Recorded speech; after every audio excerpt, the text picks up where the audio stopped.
प्रिय विद्यार्थियों नमस्कार। पिछले वीडियो में हमने आत्मिक शिक्षा के बारे में अध्ययन किया था, जिसमें गांधी जी ने ये बात कही थी कि आत्मिक शिक्षा के लिए आत्मिक कसरत की ज़रूरत पड़ती है। जिस प्रकार से जैसे कि शारीरिक कसरत के लिए शारीरिक शिक्षक की ज़रूरत पड़ती है, बौद्धिकता के लिए बुद्धि की कसरत की ज़रूरत पड़ती है, उसी प्रकार से आत्मिक शिक्षा के लिए भी आत्मिक शिक्षक की ज़रूरत पड़ती है। एक शिक्षक की ज़रूरत पड़ती है जो अपने आचार विचार व्यवहार के माध्यम से उसमें बदलाव लाता है। अब हम जो बात करने जा रहे हैं वो है शांति निकेतन। शांति निकेतन में जो आश्रम कहें, विद्यालय कहें, उसके बारे में यहाँ पर बताया गया है कि शांति निकेतन का जो माहौल था, वातावरण था, वो कितना अच्छा, कितना शानदार वातावरण था।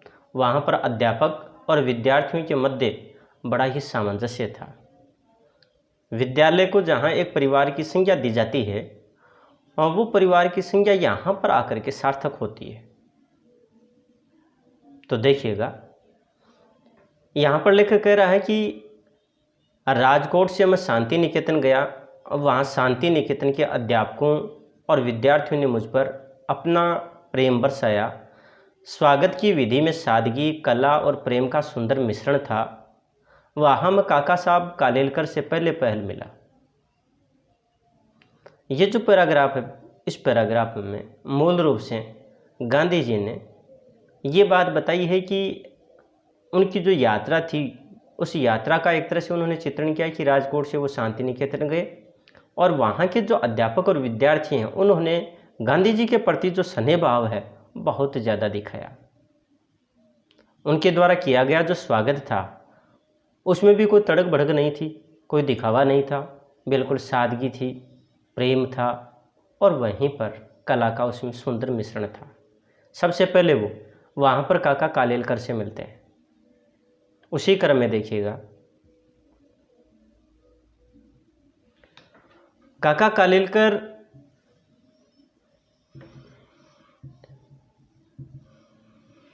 या यूँ कहें कि कालेलकर काका साहब क्यों कहलाते थे, ये है मैं उस समय नहीं जानता था, लेकिन बाद में मालूम हुआ कि केशवराव देशपांडे जो विलायत में मेरे समकालीन थे और जिनके साथ विलायत में मेरा अच्छा परिचय हो गया था, बड़ौदा राज्य में गंगनाथ विद्यालय चला रहे थे। उनकी अनेक भावनाओं में से एक ये भी थी कि विद्यालय में पारिवारिक भावना होनी चाहिए। इस विचार से वहाँ सब अध्यापकों के नाम रखे गए थे। यहाँ पर इस अवतरण में मूल रूप से जो कालेलकर साहब हैं उनको काका की जो उपमा दी गई उसके बारे में बात कही गई है और वहीं पर गांधी जी का जो समकालीन था केशवराव देशपांडे जो ये विलायत में इनके साथ थे, ये भी यानी कि उनसे भी उनका परिचय हुआ था और ये गंगनाथ विद्यालय चला रहे थे। अनेक जो भावनाएं हैं उन भावनाओं में से एक ये थी कि विद्यालय में पारिवारिक माहौल या पारिवारिक भावना होनी चाहिए और इसी कारण यानी कि अध्यापकों के जो नाम थे वो नाम भी क्या है, अलग रखे गए थे। तो देखिएगा कि विद्यालय में विभिन्न अध्यापकों के कौन कौन से नाम या किन किन के नाम क्या क्या रखे गए। तो देखिएगा, उनमें कालेलकर को काका नाम दिया, फड़के मामा बने, हरिहर शर्मा अणा कहलाए। दूसरों के भी यथायोग्य नाम रखे गए। काका के साथी के रूप में आनंदानंद स्वामी और मामा के मित्र होने के नाते पटवर्धन आपा आगे चलकर इस कुटुंब में सम्मिलित हुए। यहाँ पर यानी कि ये जो विभिन्न अध्यापक हैं उनको अलग अलग नाम दिए गए हैं। जैसे कालेलकर साहब को काका, फड़के को मामा, हरिहर शर्मा को अणा और जो आनंदानंद हैं उनको स्वामी और इनके मामा के मित्र होने के नाते जो पटवर्धन थे, पटवर्धन को आपा नाम दिया गया। आगे देखिएगा, इस कुटुंब में उपयुक्त 5 सदस्य एक के बाद एक मेरे साथी बने। देश पांडे साहब के नाम से पुकारे जाने लगे। साहब का विद्यालय बंद होने पर वह कुटुंब बिखर गया, पर इन लोगों ने अपना आध्यात्मिक संबंध न छोड़ा। काका साहब भिन्न भिन्न अनुभव प्राप्त करने में लग गए। इसी सिलसिले में वे इस समय शांति निकेतन में रहते थे। इसी मंडल के एक और सदस्य चिंतामणि शास्त्री भी वहाँ रहते थे। ये दोनों संस्कृत सिखाने में हिस्सा लेते थे। प्यारे विद्यार्थियों, यहाँ पर गांधी जी ने आगे बताया है कि जो देश पांडे हैं उनको साहब की उपमा दी गई। इनका जब विद्यालय बंद हुआ तो ये जो परिवार था एक तरह से वो बिखर गया, लेकिन वैचारिक और आध्यात्मिक दृष्टि से इनके जो संबंध थे वो बने रहे। काका साहब हैं, उनके भी जो भिन्न भिन्न अनुभव हैं वो यानी कि काका साहब भिन्न भिन्न अनुभव प्राप्त करने में लग गए, यानी कि कार्यों में लग गए। और इसी सिलसिले में वे इस समय शांति निकेतन में रहते थे। और वहीं पर इनके इस मंडल में एक और सदस्य थे चिंतामणि, वो भी वहाँ पर रहते थे। तो ये दोनों संस्कृत सिखाने में हिस्सा लेते थे। एक तरफ तो यानी काका साहब हैं और दूसरी तरफ चिंतामणि हैं। ये संस्कृत सिखाने का कार्य करते थे। फिर आगे देखिएगा, शांति निकेतन में मेरे मंडल को अलग से ठहराया गया था।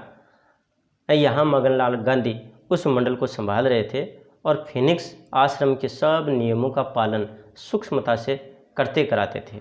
मैंने देखा कि उन्होंने अपने प्रेम, ज्ञान और उद्योग के कारण शांति निकेतन में अपनी सुगंध फैला दी थी। एंड्रयूज तो यहाँ थे ही, पियर्सन थे, जगदानंद बाबू, नेपाल बाबू, संतोष बाबू, क्षिति मोहन बाबू, नगेन बाबू, शरद बाबू, ये भी इनके साथ थे। यहाँ पर जो लेखक हैं वो ये बात कर रहे हैं कि इनका जो एक शिष्ट मंडल था, शांति निकेतन में इनको ठहराया गया। यहाँ पर मगनलाल गांधी यानी कि इस मंडल को संभाल रहे थे और वहाँ पर जो ये फिनिक्स का जो आश्रम है वह सारे नियमों का बहुत ही सूक्ष्मता से उनका पालन कराया जाता था। और वहाँ पर लेखक का ये मानना है कि प्रेम, ज्ञान और उद्योग के कारण शांति निकेतन में चारों ओर यानी कि उसकी सुगंध फैली हुई थी, खुशबू फैली हुई थी। इनके जो यहाँ पर जो लोग थे उनमें था एंड्रज, पियर्सन, जगदानंद बाबू, नेपाल बाबू, संतोष बाबू, क्षिति मोहन बाबू, नगेन बाबू, शरद बाबू। इसके अलावा भी देखिएगा,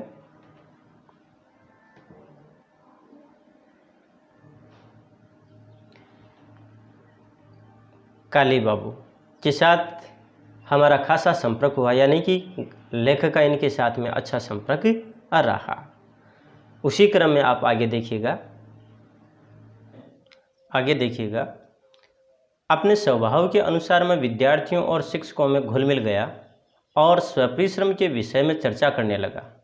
मैंने वहाँ के शिक्षकों के सामने ये बात रखी कि वैतनिक रसोइयों के बदले शिक्षक और विद्यार्थी अपनी रसोई स्वयं बना लें तो अच्छा हो।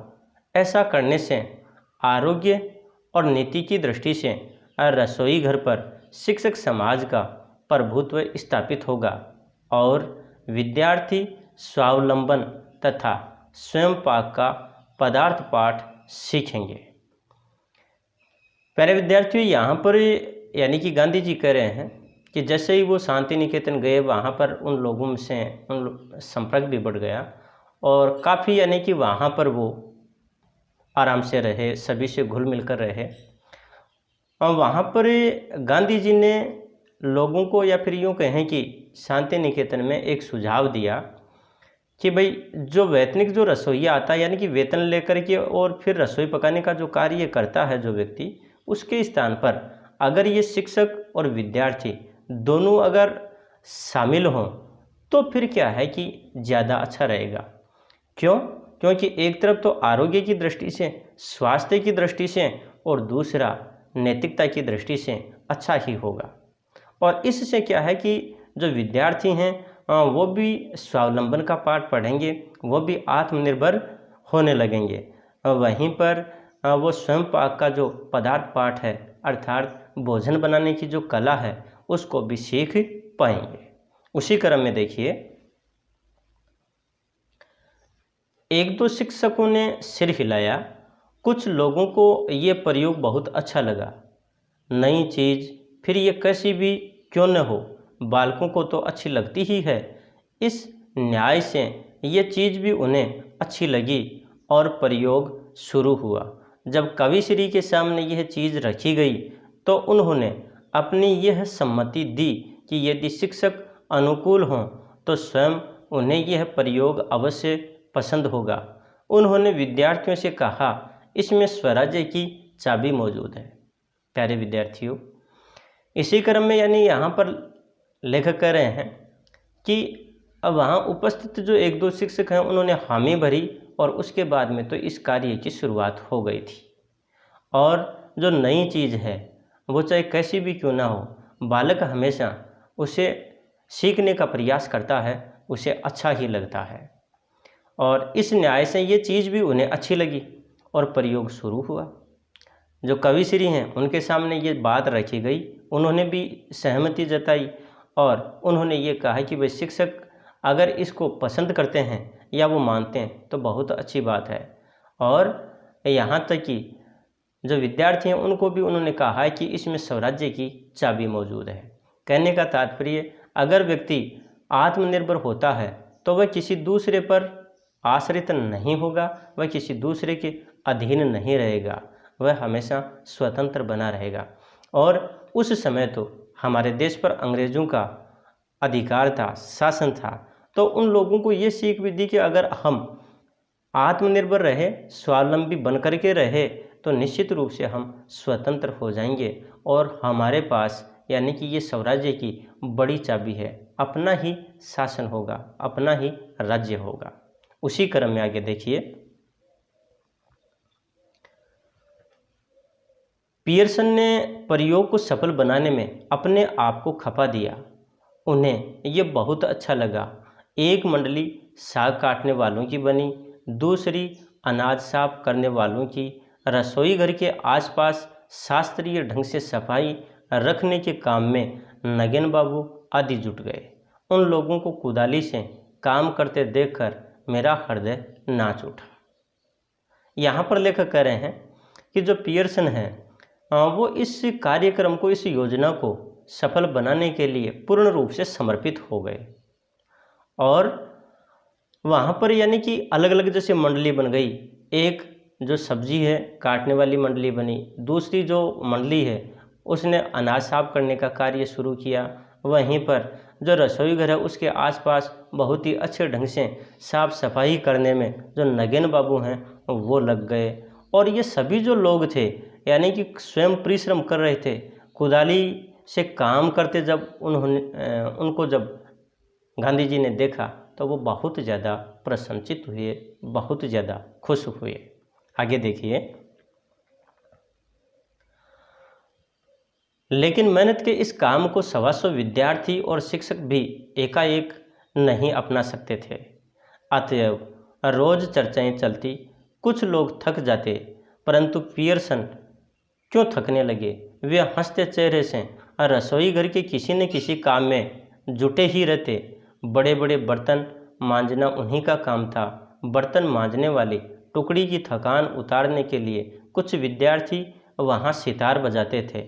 विद्यार्थियों ने प्रत्येक काम को पर्याप्त उत्साह से अपना लिया और समूचा शांति निकेतन मधुमक्खियों की छत्ते की भांति गूंजने लगा। प्यारे विद्यार्थियों, यहाँ पर गांधी जी कह रहे हैं कि ये जो एक नया कार्यक्रम शुरू किया, इसको अचानक से स्वीकार नहीं किया जा सकता, अपनाया नहीं जा सकता, लेकिन फिर भी प्रयास चलता रहा। हमेशा कोई ना कोई चर्चा होती रहती थी। कई बार कुछ लोग थे वो थक भी जाते थे, परंतु उनमें एक ऐसी शख्सियत थी पियर्सन महोदय, यानी कि वो कभी थकते ही नहीं थे। हमेशा उनके चेहरे पर मुस्कुराहट रहती थी और वो रसोई घर के किसी न किसी कार्य में व्यस्त रहते थे।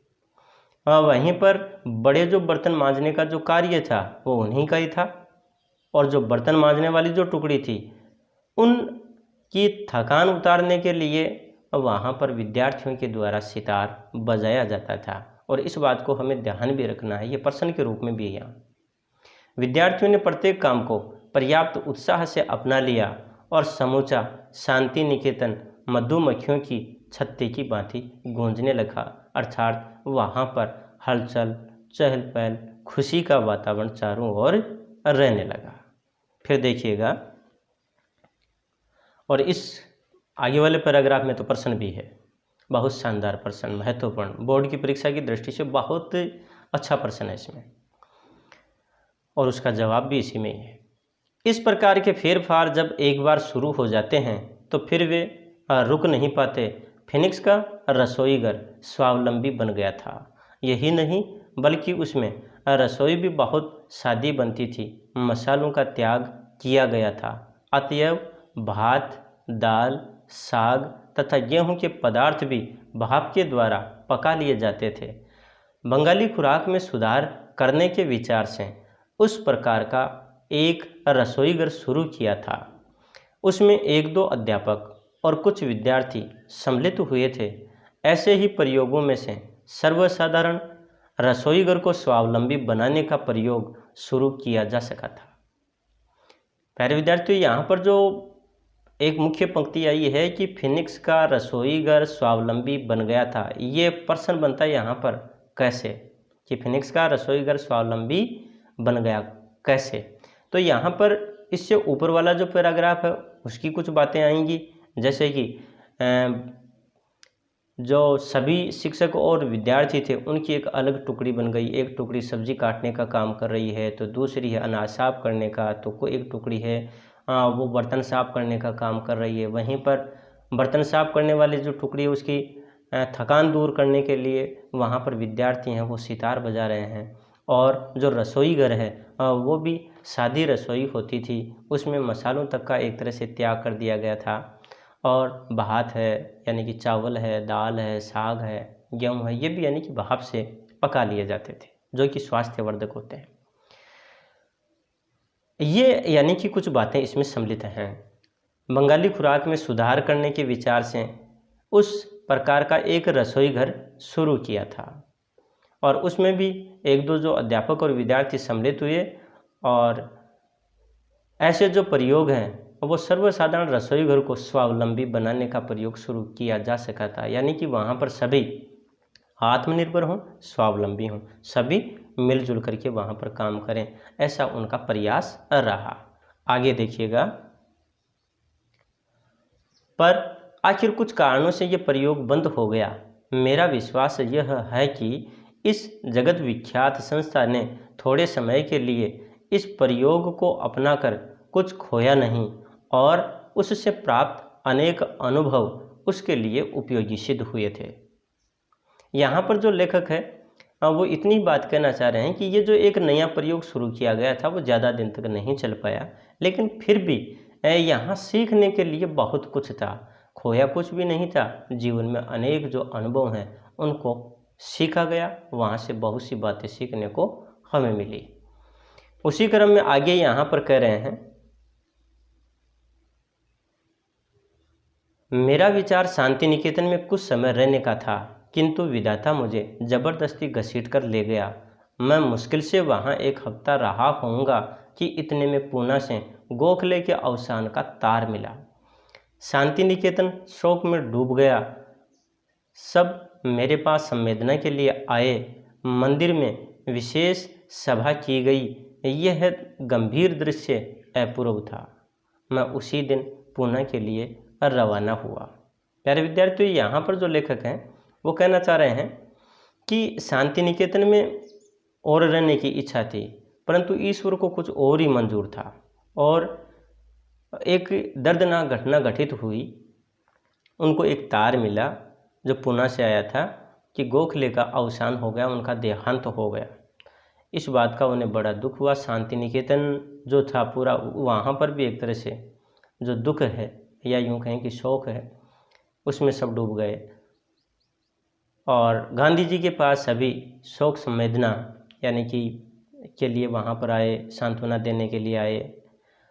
मंदिर में विशेष सभा का आयोजन किया गया। और ये जो दृश्य था ये वास्तव में अपने आप में एक अलग दृश्य था। गांधी जी उसी दिन पुणे के लिए रवाना हो गए थे। फिर आगे देखिएगा।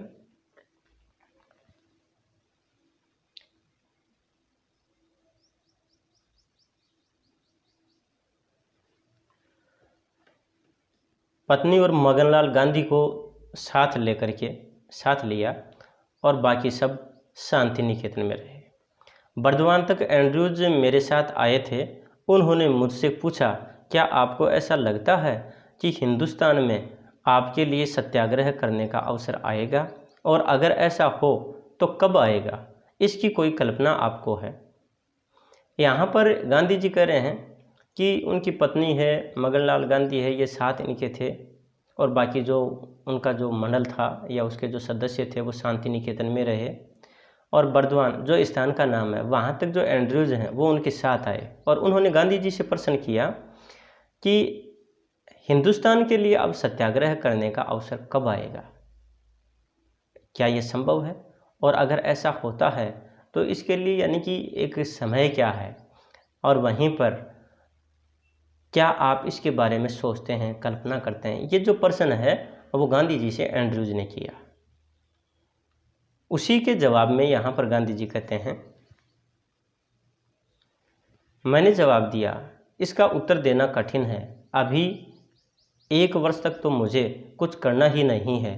गोखले ने मुझसे प्रतिज्ञा करवाई है कि मुझे 1 वर्ष तक देश में भ्रमण करना है, किसी सार्वजनिक प्रश्न पर अपना विचार न तो बनाना है न प्रकट करना है। मैं इस प्रतिज्ञा का अक्षरशः पालन करूँगा। बाद में भी मुझे किसी प्रश्न पर कुछ कहने की ज़रूरत होगी तभी मैं कहूँगा। इसलिए मैं नहीं समझता कि 5 वर्ष तक सत्याग्रह करने का कोई अवसर आएगा। तो यहाँ पर जो गांधी जी हैं वो एंड्रयूज को जवाब देते हैं कि भाई अभी 1 वर्ष तक तो इसके बारे में कुछ कहा ही नहीं जा सकता,